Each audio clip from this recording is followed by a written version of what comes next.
السلام علیکم ورحمۃ اللہ وبرکاتہ۔ الحمدللہ وکفیٰ والصلاة والسلام علی عبادہ الذین اصطفیٰ، اما بعد فاعوذ باللہ من الشیطان الرجیم، بسم اللہ الرحمن الرحیم۔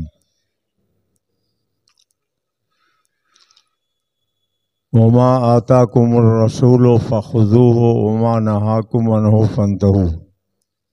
صدق اللہ العلی العظیم وصدق رسولہ النبی الامین الکریم، ونحن علی ذلک لمن الشاہدین والشاکرین، والحمد للہ رب العالمین۔ کہ محمد سے وفا تو نے تو ہم تیرے ہیں، یہ جہاں چیز ہے کیا لوح و قلم تیرے ہیں۔ اپنے اور ساری کائنات کے آقا و مولا سید عالم نور مجسم ہادی اکرم حضور احمد مجتبیٰ محمد مصطفیٰ صلی اللہ تعالی علیہ وسلم کی بارگاہ بے کس پناہ میں عقیدت و احترام سے درود و سلام کی نظریں پیش کریں۔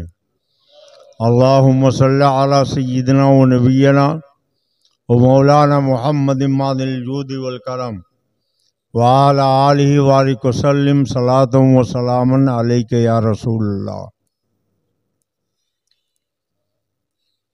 اللہ رب العزت قرآن پاک میں ارشاد فرماتا ہے، وما آتاکم الرسول فخذوہ وما نہاکم عنہ فانتہوا۔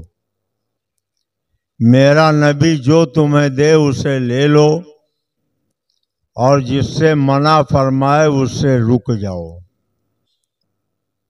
آج نگر نگر، ڈگر ڈگر، قریہ قریہ، شہر شہر، دیہات دیہات یہ کہا جاتا ہمیں جو لینا ہوگا اللہ ہی سے لیں گے، اللہ کے سوا کسی اور کو کچھ دینے کی طاقت نہیں ہے، ہم کو جو کچھ لینا ہوگا اللہ سے لے لیں گے۔ مگر وہ دینے والا پروردگار فرماتا ہے، تم کہتے ہو ہمیں جو لینا ہوگا اللہ سے لے لیں گے، مگر میں یہ حکم دیتا ہوں کہ تمہیں وہی لینا پڑے گا جو میرے مصطفیٰ تمہیں دیں گے۔ جس بات کا حکم میرا محبوب تمہیں دے اسے قبول کر لو، اور جس سے منع فرمائے اس سے رک جاؤ۔ خالق کل نے آپ کو مالک کل بنا دیا، دونوں جہاں ہیں آپ کے قبضہ و اختیار میں۔ اور حضور اعلیٰ حضرت امام اہل سنت فرماتے ہیں، میں تو مالک ہی کہوں گا کہ ہو مالک کے حبیب، یعنی محبوب و محب میں نہیں میرا تیرا۔ اللہ کہتا میرا نبی جو تمہیں دے اسے لے لو، اور جس سے منع فرمائے اس سے رک جاؤ۔ مگر دیتا کون ہے جس کے پاس کچھ ہو؟ اگر کوئی کنگال ہو، جیب خالی ہو، اس کے ہاتھ میں کچھ بھی نہ ہو، تو اگر کچھ دینا چاہے گا تو کیا دے گا؟ اس سے آپ کچھ لینا چاہیں گے تو کیا لیں گے؟ معلوم ہوا دینے کے لیے پہلے کچھ ہونا چاہیے۔ اللہ کہتا میرا نبی جو تمہیں دے اسے لے لو، تو اے مولا تو نے اپنے نبی کو کچھ اختیار، کچھ پاور، کچھ تصرف کی قوت عطا فرمائی ہے کہ نہیں عطا فرمائی؟ تو قرآن مقدس میں اللہ فرماتا ہے، انا اعطیناک الکوثر، اے محبوب میں نے تو آپ کو کوثر کا خزانہ دے دیا۔ اللہ رب العزت نے اپنے پیارے محبوب کو کوثر کا خزانہ عطا کر دیا۔ ہم نے کہا مولا تو نے اپنے محبوب کو کوثر کا خزانہ دے دیا، اور ہم سے کہا میرا نبی جو تمہیں دے اسے لے لو، جس سے منع فرما اس سے رک جاؤ۔ تو تیرے محبوب کے دربار میں ہم جب جائیں تو کہیں ایسا نہ ہو کہ وہ ہمیں محروم لوٹا دیں، ہمیں نامراد واپس کر دیں۔ تو اللہ فرماتا ہے میرے محبوب وَأَمَّا السَّائِلَ فَلَا تَنْهَرْ، جب کوئی سائل کوئی بھکاری تمہارے پاس آئے تو انہیں جھڑکنا نہیں، انہیں خالی ہاتھ سے لوٹانا نہیں۔ کریم ایسا ملا کہ جس کے کھلے ہیں ہاتھ اور بھرے خزانے، کریم ایسا ملا کہ جس کے کھلے ہیں ہاتھ اور بھرے خزانے، بتاؤ اے مفلسوں کہ پھر کیوں تمہارا دل اضطراب میں ہے۔ اللہ نے اپنے محبوب کو کیسی توانائی عطا فرمائی۔ تاریخ کے اوراق آپ اٹھا کے دیکھیں، احادیث کا مطالعہ کریں تو ایمان تازہ ہو جائے گا، عقیدے میں نکھار پیدا ہو جائے گا۔ ایک یہودی آیا، اللہ کے پیغمبر سے کہا کہ آپ اپنے آپ کو نبی ہیں کا اعلان کرتے ہیں، میں آپ کو نبی مان لوں گا، مگر جو اللہ کا نبی ہوتا ہے اسے کچھ توانائی، کچھ طاقت، کچھ تصرف کی قوت حاصل ہوتی ہے۔ یہ بتائیے آپ کو بھی کچھ توانائی، کچھ تصرف، کچھ خزانہ ملا ہے کہ نہیں ملا؟ ہمارے آپ کے آقا و مولا نے پوچھا کہ بولو کیا دیکھنا چاہتے ہو؟ تو اس کے ہاتھ میں ایک کھجور کی گٹھلی تھی، کہ یہ میرے ہاتھ میں کھجور کی گٹھلی ہے، آپ اسے زمین میں ڈال دیجئے اور اس سے بو دیجئے، اس سے پودا نکل آئے، کھجور کا درخت ہو جائے اور پکی ہوئی کھجوریں اس سے ٹپکنے لگیں، تو میں مان لوں گا کہ آپ اللہ کے نبی ہیں۔ کہا کتنے ٹائم میں چاہتے ہو؟ اس نے کہا کل تک اگر آپ اس کھجور کو زمین میں بو کے اور اس سے کھجوریں نکال دیتے ہیں تو میں آپ کو نبی مان لوں گا۔ اللہ کے پیارے محبوب نے اس کے ہاتھ سے کھجور کی گٹھلی لے لی اور باغ میں تشریف لے گئے، مٹی کھود کے اللہ کے حبیب نے اس گٹھلی کو زمین میں دفن کر دیا۔ فرمایا کل تم اللہ کے قدرت کا تماشا دیکھنا، اللہ کے قدرت کی شان کو ملاحظہ کرنا۔ وہ یہودی واپس چلا گیا، مگر جب بستر پر لیٹا تو کروٹ بدلتا رہا، کہیں ایسا نہ ہو واقعی اس گٹھلی سے پودا نکل آئے، پیڑ بن جائے، اس میں کھجوروں کے خوشے لٹک جائیں اور کھجور اس میں سے ٹپکنے لگے اور مجھے کلمہ پڑھ کے مسلمان ہونا پڑے گا۔ تو چپکے سے رات کے اندھیرے میں اٹھا اور اللہ کے حبیب نے جہاں وہ گٹھلی بوئی تھی وہاں گیا، مٹی ہٹائی اور گٹھلی وہاں سے نکال لیا، آ کے بستر پہ چین و سکون سے لیٹ گیا۔ جب سویرا ہوا تو مسجد نبی میں اللہ کے نبی کی بارگاہ میں آیا، آپ سے میں نے مطالبہ کیا تھا کہ آپ اس گٹھلی سے کھجور کا درخت بنائیں اور اس میں کھجور کے خوشے لٹکے، اگر آپ یہ معجزہ دکھائیں گے تو میں آپ پر ایمان لے آؤں گا۔ بتائیے کیا آپ کا کھجور کا درخت تیار ہو گیا؟ کیا اس میں خوشے لٹک رہے؟ اللہ کے پیارے رسول نے فرمایا چلو باغ میں چلتے، اور جب باغ میں پہنچے تو اس یہودی نے دیکھا کہ جہاں اللہ کے نبی نے گٹھلی بوئی تھی وہاں ایک کھجور کا بڑا سا درخت بن کے تیار ہو چکا ہے، اور خالی درخت نہیں بنا، اس درخت کے اندر کھجور کے تازہ تازہ خوشے لٹک رہے ہیں۔ ایک خوشہ وہاں سے زمین کے اوپر ٹپکا اور اللہ کے نبی نے اٹھا کر اس کے حوالے کر دیا، کہا لو یہ کھجور کھا لو۔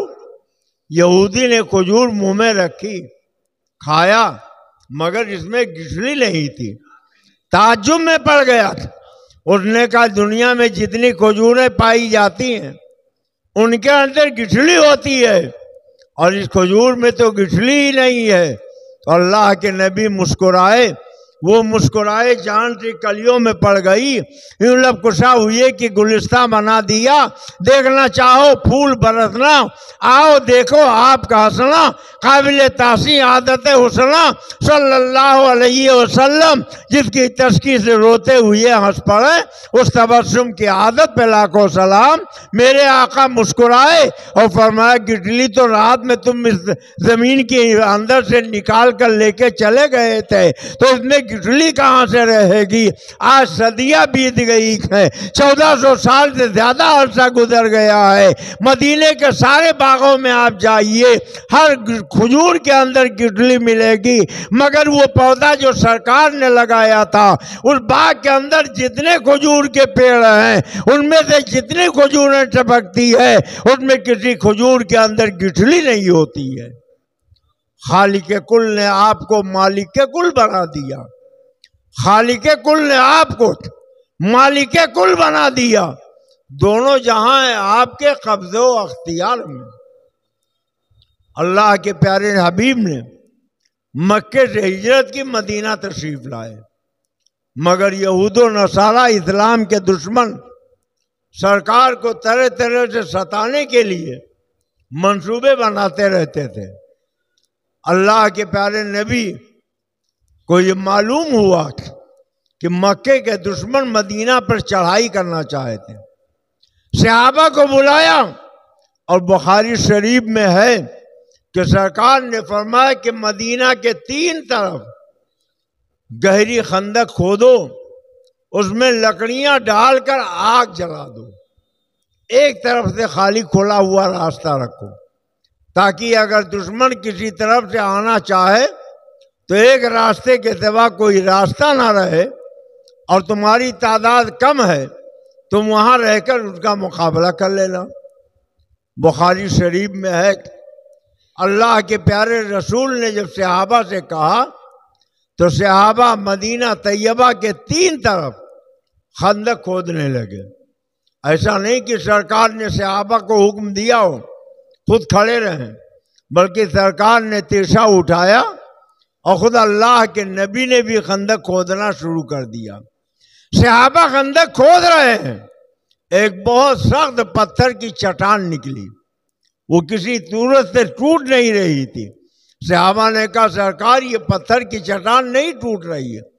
آقا کریم نے فرمایا کہ توشہ مجھے دو، اور جب تیرچا سرکار کو دیا گیا تو سرکار نے اللہ کا نام لے کر زور سے تیرچا کو جب اس پتھر کی چٹان پہ مارا تو وہ پاس ہو گئی، ٹکڑے ٹکڑے ہو گئی۔ صحابی رسول حضرت جابر فرماتے ہیں غربت و افلاس کا زمانہ تھا، جو صحابہ خنجر کھود رہے تھے، بھوک کی وجہ سے میں نے دیکھا ان کے پیٹ پہ پتھر بندھے ہوئے، اور جب سرکار نے تیرچا اپنے دستے مبارک میں لے کر ہاتھ اوپر اٹھائے ہم مارنے کے لیے، توڑنے کے لیے، تو میں نے دیکھا ہر صحابی کے پیٹ پہ ایک پتھر ہے، اللہ کے پیغمبر کے شکم مبارک پہ 2 پتھر بندھے ہوئے ہیں۔ بخاری شریف میں ہے کہ حضرت جابر اپنے گھر گئے اور اپنی بیوی سے کہا کہ آج اللہ کے نبی نے خیبر کا خندق کھودنے کا حکم دیا ہے، اور خندق کھودی جا رہی تھی، ایک تیرچا پڑا، سرکار نے جب اس کو توڑنے کے لیے پتھر کی چٹان کے لیے تیرچا اٹھایا تو میں نے دیکھا سرکار کے شکم عطا سے کمبل کا حصہ ہٹ گیا، تو ہر صحابی کے پیٹ پہ تو ایک پتھر تھا، آقا کریم کے شکم مبارک پہ 2 پتھر تھے۔ اے میری نیک بخت بیوی، یہ بتاؤ کیا گھر میں کچھ کھانے کا سامان ہے؟ تو بخاری شریف میں ہے کہ حضرت جابر کی بیوی نے کہا 1 سا جو کا آٹا، یعنی 4 کلو 90 گرام جو کا آٹا، کا 1 بکری کا بچہ۔ حضرت جابر نے فرمایا کہ میں بکری کا بچہ ذبح کر کے بوٹیاں بناتا ہوں، تم جو پیس کے آٹا بنا لو۔ بیوی نے جو پیس کے آٹا بنایا، حضرت جابر نے بکری کا بچہ ذبح کر کے بوٹیاں بنائیں، اور جب خندق کی طرف چلنے لگے تو بیوی نے کہا جا تو رہے ہیں مگر روٹیاں بھی کم ہیں، بوٹیاں بھی کم ہیں۔ وہاں صحابہ کی تعداد بہت زیادہ ہے، سب کئی دن کے بھوکے ہیں، اور اگر کوئی صحابی میرے دروازے پر آئے اور خالی پیٹ چلا جائے تو یہ میری غیرت کے خلاف ہوگا۔ اس لیے سرکار کو کان میں دعوت دیجیے گا اور بتا دیجیے گا روٹیاں بھی کم ہیں، بوٹیاں بھی کم ہیں۔ آپ چلیں، اپنے ساتھ 2-4 صحابہ کو لے چلیں، میرے گھر میں آپ کی دعوت ہے۔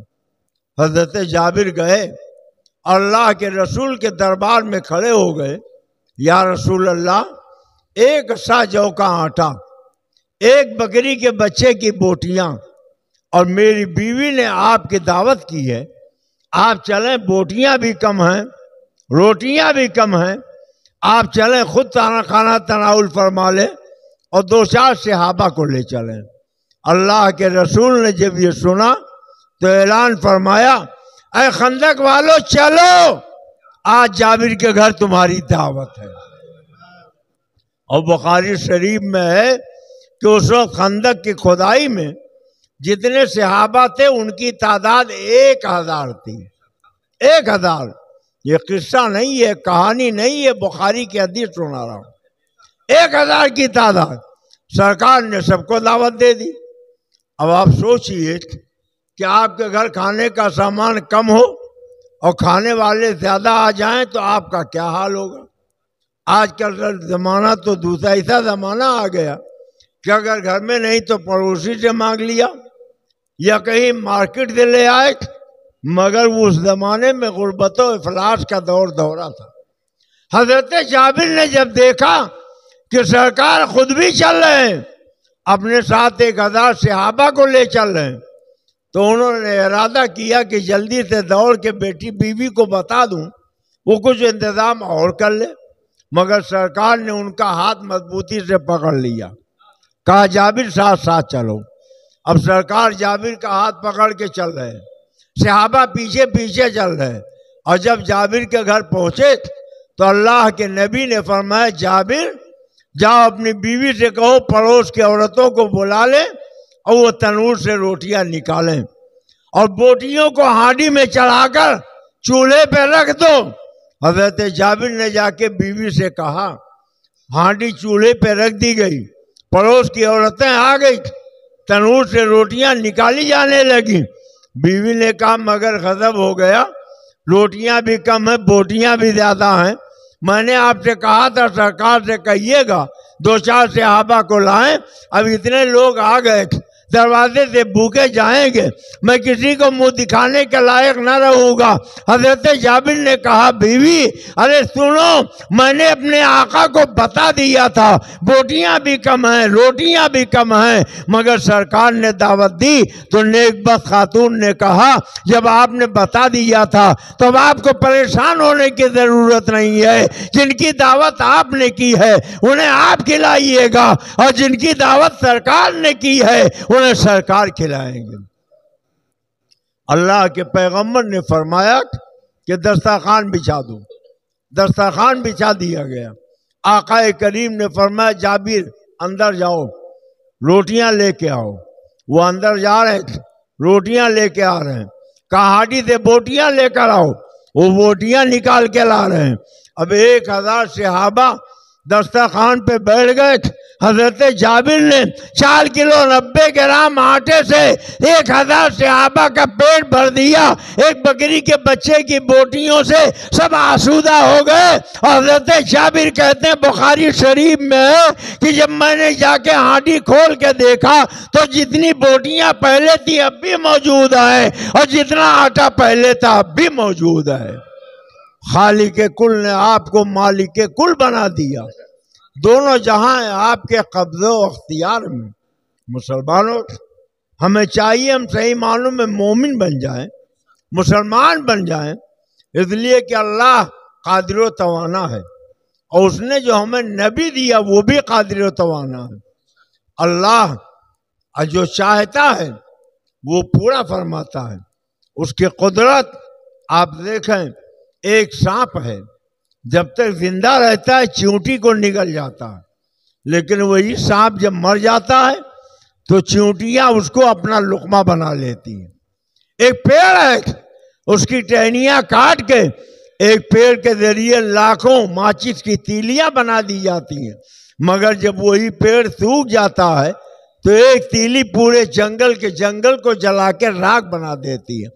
اللہ اگر کسی کو مٹانا چاہے تو دنیا کی کوئی طاقت بچا نہیں سکتی ہے، اور اللہ کسی کو بچانا چاہے تو دنیا کی کوئی طاقت مٹا نہیں سکتی ہے. وہ مٹاتا ہے تو جب شان ہوتی ہے، بچاتا ہے تو جب شان ہوتی ہے. نمرود کو اللہ نے مٹانا چاہا تو ایک مچھر کے ذریعے مٹا دیا. اتنا چھوٹا کیڑا کہ آپ تولنا چاہو تو تول نہ سکو، ناپنا چاہو تو ناپ نہ سکو، اور اہمیت اتنی زیادہ کہ اگر مچھر کا ایک پر ٹوٹ جائے، ساری دنیا کے ڈاکٹر مل کر اگر مچھر کے ایک پر کو جوڑنا چاہیں تو نہیں جوڑ سکتے ہیں. مچھر کی ایک ٹانگ پہ پلاسٹر چڑھانا چاہیں تو نہیں چڑھا سکتے ہیں. اتنا چھوٹا کیڑا کہ تولنا چاہو تو تول نہ سکو، ناپنا چاہو تو ناپ نہ سکو. مگر اللہ نے جب نمرود کو مٹانا چاہا تو کسی ایٹم بم کی ضرورت نہیں پڑی، کسی بہت بڑے میزائل کی ضرورت نہیں پڑی. ایک ننھے سے مچھر کے ذریعے اللہ نے نمرود کو مٹا دیا. ابراہا آیا تھا خدا کا گھر ڈھانے کے لیے. اللہ نے ابراہا کو مٹانا چاہا تو ایک کنکر سے مٹا دیا.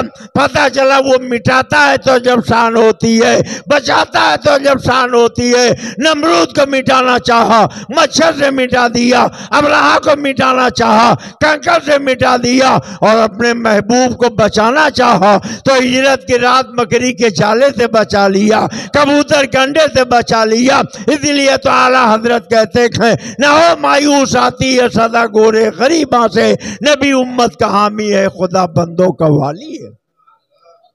نبی امت کے حامی ہے، خدا بندوں کا والی ہے. مگر پڑوسی ملک میں آپ دیکھیں قتل عام ہو رہا ہے. قبلہ اول مسجد اقصی جہاں سے سرکار نے کم و بیش 1,24,000 نبیوں کی امامت فرمائی، معراج میں گئے. آج ظالم اسے مٹانا چاہتے ہیں. کہیں ہماری مسجدیں نشانے پر، کہیں مدرسے نشانے پر، کہیں ہمارے خانقاہیں نشانے پر. آخر اس کی وجہ کیا ہے؟ ہم اپنے نبی سے دور ہوتے جا رہے ہیں.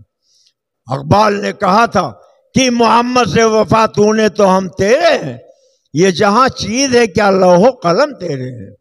صحابہ اپنے نبی سے کتنی محبت کرتے تھے. اللہ کے نبی نے ایک پیالے میں پیشاب فرمایا، اور پھر حضرت ام ایمن جو سرکار کے خادمہ تھی ان سے فرمایا کہ یہ پیالے میں پیشاب ہے، لے جاؤ اسے ایک محفوظ جگہ پر ڈالاؤ. خصائص کبریٰ میں بھی یہ روایت موجود. خود تبلیغ نصاب میں وہابیوں کے بڑے گرو گھنٹال نے بھی اس واقعے کو لکھا.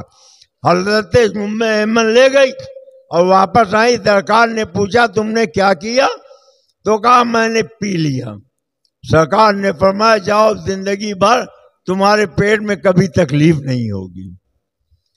حضرت ام سلمہ فرماتی ہے ایک دن اللہ کے نبی نے غسل فرمایا اور غسل کا پانی میں نے ایک تشت میں جمع کر لیا، اور جب سرکار غسل سے فارغ ہوئے تو سرکار کے نہانے کا وہ پانی میں نے پی لیا. سرکار نے جب دیکھا تو مسکرائے، فرمایا جاؤ اب تمہارے اوپر جہنم کی آگ حرام ہو گئی. حضرت مالک ایک صحابی رسول ہیں. غزوہ احد کے موقع پر سید عالم صلی اللہ علیہ وسلم کے جسم مبارک سے خون نکلا تو حضرت مالک نے سرکار کے جسم کے خون کو اپنی زبان سے چاٹ چاٹ کے سارا خون پی لیا. اللہ کے پیارے نبی مسکرائے اور فرمایا جو کسی جنتی کو دیکھنا چاہے وہ مالک بن سنان کو دیکھ لے. صحابہ اپنے نبی سے کتنی محبت کرتے تھے. عروہ ابن مسعود کو یہود و نصارہ نے مدینہ بھیجا تھا، جاؤ دربار نبی کا جائزہ لے آؤ. گئے اور جب واپس آئے تو کہا کیا حال ہے؟ کہا تم ہی نہیں پوری دنیا کی طاقت مل کر اگر نبی کا مقابلہ کرنا چاہے تو نہیں کر سکتی. کیونکہ ان کے پاس اسلحے زیادہ ہیں، ساز و سامان زیادہ ہے، ہتھیار زیادہ ہیں، کیوں نہیں مقابلہ کر سکتے؟ کہا ان کے پاس گنتی کے چند لوگ ہیں مگر وہ اپنے نبی کے دیوانے ہیں. ان کی دیوانگی کا عالم یہ ہے کہ اگر ان کا نبی وضو کرتا ہے تو نبی کے تلووں کے دھون کے لیے وہ دوڑ پڑتے ہیں. جسے مل جاتا ہے وہ تبرک سمجھ کے چاٹ لیتا ہے، اور جسے نہیں ملتا ہے وہ دوسرے کے ہاتھ سے تری لے کر اپنے چہرے پر مل لیتا ہے. اگر نبی تھوکتے ہیں تو نبی کے لعاب دہن کو صحابہ اپنے ہاتھ پہ روک لیتے ہیں، برکت کے لیے چاٹ لیتے ہیں، اور دوسرا اگر نہیں پاتا ہے تو ان کے ہاتھ سے وہ تری لے لیتا ہے. اب مجھے کہنے دیجئے کہ جو نبی کے تلوے کا دھون زمین پر گرنے نہ دے وہ نبی کا خون پسینہ کیسے زمین پہ گرنے دے گی؟ مگر کتنا فرق ہو گیا ہے. کتاب کا نام ہے کمالات اشرفیہ. اشرف علی تھانوی سے کسی نے پوچھا یہ بتاؤ 11ویں کی مٹھائی اگر آئے تو کیا کیا جائے، لیا جائے کہ نہ لیا جائے، اس کو کھایا جائے کہ نہ کھایا جائے؟ تو پورے وہابیوں دیوبندیوں کے گرو گھنٹال اشرف علی تھانوی کہتے ہیں اگر 11ویں کی مٹھائی نہیں لوگے تو اشتعال ہوگا، لوگ مار پٹائی کریں گے، ہنگامہ کریں گے، جھگڑا لڑائی ہوگی، اس لیے لے لو مگر نہ خود کھاؤ، نہ بیوی بچوں کو کھلاؤ، نہ جانور کو کھلاؤ، کہیں گڈھا کھود کے زمین میں دفن کر دو. اب آپ بتاؤ یہ نبی کے دوست کی بات ہے کہ دشمن کی بات ہے؟ یہ نبی کے وفادار کی بات ہے کہ نبی کے غدار کی بات ہے؟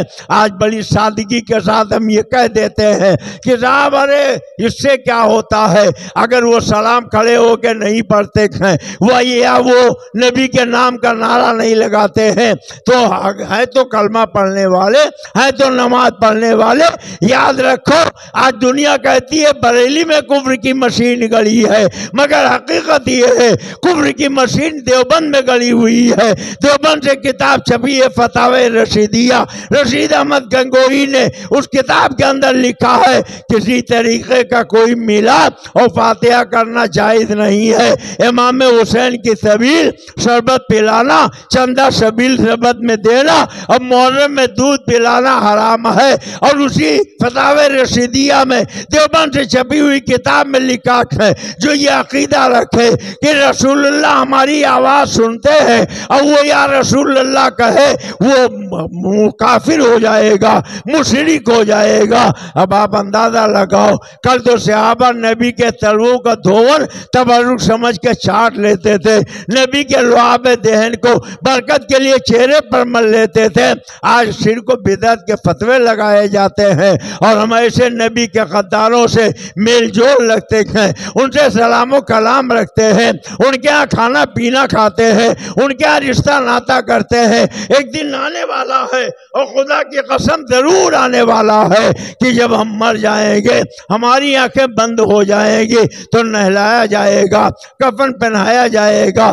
اور قبر میں لے جا کے اتار دیا جائے گا. نہیں معلوم یہ شہر خاموشہ کیسی بستی ہے، زمین آباد ہو جاتی ہے، ویرانی نہیں جاتی. جب قبر میں مردے کو لٹایا جاتا ہے تو نہ بیٹا ساتھ جاتا ہے، نہ بیٹی ساتھ جاتی ہے، نہ ماں باپ ساتھ جاتے ہیں، نہ بیوی ساتھ جاتی ہے. تنہا مردہ قبر میں لیٹا ہے، اکیلا گھر، اندھیری رات، دم گھٹتا دل اٹھتا خدا کو یاد کر پیارے وہ ساتھ آنے والی ہے. اکیلا گھر ہے، اندھیری رات ہے، دم گھٹ رہا ہے، دل اکتا رہا ہے.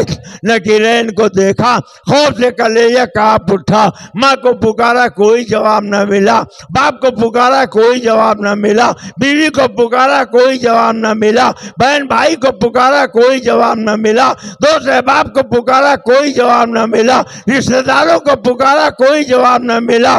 جب سارے سہارے ٹوٹ گئے، ساری امیدوں پر پانی پھر گیا تو اچانک گنبد خضرا کی طرف نظر پڑی. دیکھا کالی کالی زلفوں والے آقا اشارہ فرمانے گھبراؤ مت، گھبراؤ مت، تمہارا بیٹا تمہارا ساتھ چھوڑ سکتا ہے، تمہاری بیٹی تمہارا ساتھ چھوڑ سکتی ہے، تمہارے ماں باپ تمہارا ساتھ چھوڑ سکتے ہیں، تمہارے اعزا اقربا تمہارا ساتھ چھوڑ سکتے ہیں، مگر جس نبی کی محبت میں تم نے پوری دنیا کو چھوڑ دیا دیا تھا، جن نبی کے عشق میں تم درود و سلام کے نغمے نشاور کرتے تھے، جس نبی کی محبت میں تم اپنے گھروں پہ جھنڈے لہراتے تھے، جس نبی کی محبت میں تم درود و سلام کی ڈالیاں نشاور کرتے تھے، وہ مدینے کا تاجدار تمہارا ساتھ نہیں چھوڑے گا۔ لہد میں عشق رخ شہ کا داغ لے کے چلے، اندھیری راہ سنی تھی چراغ لے کے چلے، جناب بنے گی محبان چار یار کے خب جو اپنے سینے میں یہ چار باغ لے کے چلے،